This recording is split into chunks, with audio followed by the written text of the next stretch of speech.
തിരുവനന്തപുരം കോർപ്പറേഷനിലെ CPIM-ന്റെ പരാജയത്തെ കുറിച്ചുള്ള വാർത്തകളാണ് സംസ്ഥാനത്തെ മാധ്യമങ്ങളിലെ പ്രധാനപ്പെട്ട വാർത്തകളിലൊന്ന്. ഉൾപേജുകളിലാണെങ്കിലും പ്രാധാന്യത്തോടെ തന്നെയാണ് ആ വാർത്തകൾ അവർ പ്രസിദ്ധീകരിച്ചിട്ടുള്ളത്. കേരള കൗമുദിയും മലയാള മനോരമയും ഇതിനെക്കുറിച്ച് വാർത്ത നൽകിയിട്ടുമുണ്ട്. തിരുവനന്തപുരം കോർപ്പറേഷനിലെ പരാജയമാണ് പ്രധാനപ്പെട്ട ചർച്ചാ വിഷയം. തിരുവനന്തപുരം ജില്ല മൊത്തം നോക്കുമ്പോഴത്തേക്കും CPM-നെ പിടിച്ചു നിൽക്കാൻ സാധിച്ചിട്ടുണ്ടെങ്കിലും ജില്ലാ പഞ്ചായത്തിലും മറ്റ് മുനിസിപ്പാലിറ്റികളും ഗ്രാമപഞ്ചായത്തുകളും മികച്ചൊരു പ്രകടനം കാഴ്ചവെക്കാൻ സാധിച്ചെങ്കിലും പ്രധാനപ്പെട്ടതായിട്ടുള്ള തിരുവനന്തപുരം കോർപ്പറേഷൻ നഷ്ടപ്പെടുകയുണ്ടായത്. അതും 12ഓളം സീറ്റുകൾ 60 വോട്ടിൽ താഴെയാണ് തോറ്റത്. അപ്പോൾ ജയിക്കാൻ സാധ്യത ഉണ്ടായിരുന്ന പലയിടത്തും തോൽക്കുകയാണ് ഉണ്ടായത്. ആ 12 സീറ്റുകൾ കിട്ടിയായിരുന്നെങ്കിൽ 41-ന് മുകളിലായിരുന്നതിന് CPM-ന് ഒന്നാം സ്ഥാനത്ത് എത്താൻ സാധിച്ചേനെ. പക്ഷെ ഇപ്പോൾ അത് സാധിക്കുന്നില്ല. ആ സിറ്റുവേഷനിലാണ് കാര്യങ്ങൾ എത്തി നിൽക്കുന്നത്. എന്തൊക്കെയായാലും പ്രശ്നങ്ങൾ ഗുരുതരമാണ് എന്ന രീതിയിലാണ് കാര്യം മുന്നോട്ട് പോയിക്കൊണ്ടിരിക്കുന്നത്. അതിനെക്കുറിച്ച് വാർത്തകൾ ഓരോ മാധ്യമങ്ങളും നൽകിയിട്ടുണ്ട്. അതിൽ മലയാള മനോരമ നൽകിയ വാർത്ത പരിശോധിക്കുമ്പോഴത്തേക്കും മനോരമ കുറച്ചൊരു ഡീറ്റെയിൽസ് പറയുന്നുണ്ട്. മാത്രമല്ല, ശക്തമായ വാഗ്വാദങ്ങൾ അവിടെ നടന്നുവെന്നാണ്, ജില്ലാ കമ്മിറ്റി യോഗത്തിൽ നടന്നുവെന്നാണ് മനോരമ ചൂണ്ടിക്കാട്ടുന്നത്. CPM-ന്റെ സംസ്ഥാന കമ്മിറ്റിയുടെ ഭാഗമായിട്ട് സംസ്ഥാന സെക്രട്ടറി MV ഗോവിന്ദനും പിന്നെ പുത്തലത്ത് ദിനേശനും പങ്കെടുത്തിരുന്നു എന്ന കാര്യം കൂടി മനോരമ പറയുന്നുണ്ട്. അതിൽ മനോരമയുടെ തലക്കെട്ട് ഇങ്ങനെയാണ്: CPM തിരുവനന്തപുരം ജില്ലാ കമ്മിറ്റി യോഗം തോൽപ്പിച്ചത് സംഘടനാ ദൗർബല്യവും വിഭാഗീയതയും, ശബരിമല തിരിച്ചടിച്ചു, മുട്ടടയിലേത് വേണ്ടാത്ത പണി എന്നാണ് അതിന് തലക്കെട്ട് കൊടുത്തേക്കുന്നത്. കോർപ്പറേഷനിൽ പാർട്ടിയെ തോൽപ്പിച്ചത് സംഘടനാ ദൗർബല്യം, നേതാക്കൾക്കിടയിലെ വിഭാഗീയതയുമാണെന്ന് CPM ജില്ലാ കമ്മിറ്റി യോഗത്തിൽ വിമർശനം. ഈ തോൽവിക്കുള്ള പരിഹാരവും സംഘടനാ നടപടിയും സംസ്ഥാന നേതൃത്വം തീരുമാനിക്കും. ശബരിമല സ്വർണ്ണക്കൊള്ള വിവാദം തിരിച്ചടിയായി. 3 ഏരിയ സെക്രട്ടറിമാരെ മത്സരിപ്പിച്ചത് ഈ മേഖലയിലെ ഇലക്ഷൻ പ്രവർത്തനം ദുർബലമാക്കിയെന്ന് സംസ്ഥാന സെക്രട്ടറി MV ഗോവിന്ദൻ, സെക്രട്ടേറിയറ്റ് അംഗം പുത്തലത്ത് ദിനേശൻ എന്നിവർ പങ്കെടുത്ത ജില്ലാ കമ്മിറ്റി യോഗത്തിൽ വിമർശനമുണ്ടായി. ശബരിമല തിരിച്ചടിച്ചെന്ന് വാർഡ് കമ്മിറ്റികളിൽ നിന്ന് വന്ന റിപ്പോർട്ടുകൾ അംഗീകരിക്കുന്ന ജില്ലാ സെക്രട്ടറി V ജോയ് യോഗത്തിൽ അവതരിച്ച റിപ്പോർട്ടിൽ പറയുന്നുണ്ട്. സ്വർണ്ണക്കള്ള വിവാദത്തിന്റെ ആഘാതം തിരിച്ചറിയാനോ അത് മനസ്സിലാക്കി പ്രതിരോധിക്കാനോ കഴിഞ്ഞില്ലെന്നും ജില്ലാ സെക്രട്ടറി വിശദീകരിച്ചു. 60 വോട്ടിൽ താഴെ 12 സീറ്റ് നഷ്ടപ്പെട്ടത് നോട്ടക്കുറവുണ്ടാണെന്നും മുട്ടടയിൽ സ്ഥാനാർത്ഥിയുടെ വോട്ട് തള്ളിക്കാൻ നോക്കിയതിന്റെ പ്രതികരണം അവിടെയും മറ്റു ചില വാർഡുകളിൽ ഉണ്ടായെന്ന് വിമർശനമുണ്ടായി. ചുമതല ലഭിച്ച നേതാക്കൾ സ്വന്തം താല്പര്യം നടപ്പാക്കുന്നവരെ മാറിയപ്പോൾ പാർട്ടിയുടെ പൊതുലക്ഷ്യം മറന്നു. മേയർ നിലയ്ക്കുള്ള ആര്യയുടെ പ്രവർത്തനം വോട്ടെടുപ്പിൽ പാർട്ടിക്ക് എതിരായ വിലയിരുത്തലുണ്ടായെന്നും മേയർക്ക് ജനകീയയാകാനോ നേതൃസ്ഥാനത്തിരുന്ന് ടീമിനെ നയിക്കാനോ കഴിഞ്ഞില്ല. പുറമേക്ക് വെക്കുമ്പോൾ ആര്യെ പിന്തുണയ്ക്കുമ്പോഴാണ് ജില്ലാ കമ്മിറ്റി യോഗത്തിൽ രൂക്ഷ വിമർശനം ഉണ്ടായതെന്നാണ് മലയാള മനോരമ പറയുന്നത്. ആരെയും ആ ഭരണസമിതിയും സംരക്ഷിക്കാൻ തുനിഞ്ഞില്ലെന്ന കാര്യം കൂടി മനോരമ ചൂണ്ടിക്കാട്ടുന്നുണ്ട്.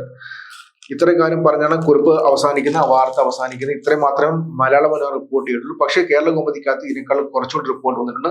കേരള കൗമുദിക റിപ്പോർട്ടിനകത്തും തലക്കെട്ട് ഏകദേശം സിമിലർ ആണ്. തോൽവിക്ക് കാരണം സംഘടനാ വീഴ്ച, വിഭാഗീയതയും, CPM ജില്ലാ കമ്മിറ്റി രൂക്ഷ വിമർശനമെന്നാണ് അതിന്റെ തലക്കെട്ട്.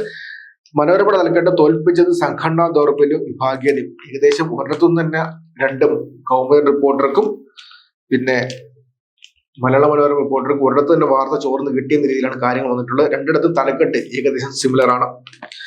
കൗമുദി പറയുന്നത് ഇങ്ങനെയാണ്: തദ്ദേശ ഇലക്ഷനിലെ പരാജയത്തിന് കാരണം സംഘടനാ വീഴ്ചയും പാർട്ടിയിലെ വിഭാഗീയതയുമാണെന്ന് CPM ജില്ലാ കമ്മിറ്റി യോഗത്തിൽ രൂക്ഷ വിമർശനം. ശബരിമല സ്വർണ്ണക്കൊള്ള തിരിച്ചടിയായെന്ന് ജില്ലാ സെക്രട്ടറിയും തിരിച്ചടിച്ചിട്ടില്ലെന്ന് സംസ്ഥാന സെക്രട്ടറിയും. മേയർ ആര്യ രാജേന്ദ്രനെതിരെയും നിശ്ചിത വിമർശനം. അറസ്റ്റിലായ തിരുവിതാംകൂർ ദേവസ്വം ബോർഡ് മുൻ പ്രസിഡന്റ് M പത്മകുമാറിനെതിരെ ഉയർന്ന ആരോപണങ്ങളിൽ ന്യായീകരണവുമായി CPM സംസ്ഥാന സെക്രട്ടറി MV ഗോവിന്ദനെന്നും വാർത്തയ്ക്കകത്ത് പറയുന്നുണ്ട്.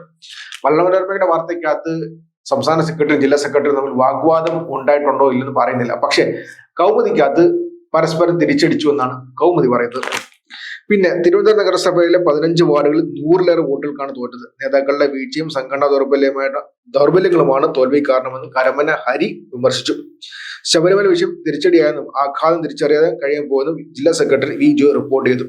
ആഗോള അയ്യപ്പ സംഗമം നടത്തിയത് തെറ്റില്ല, എന്നാൽ അവിടെ യോഗി ആദിത്യനാഥിന്റെ ആശംസ വായിച്ചതിന്റെ രാഷ്ട്രീയം എന്താണെന്ന് മനസ്സിലായാലും ചില അംഗങ്ങൾ പറഞ്ഞുവെന്നാണ് കൗമുദി വ്യക്തമാക്കുന്നത്.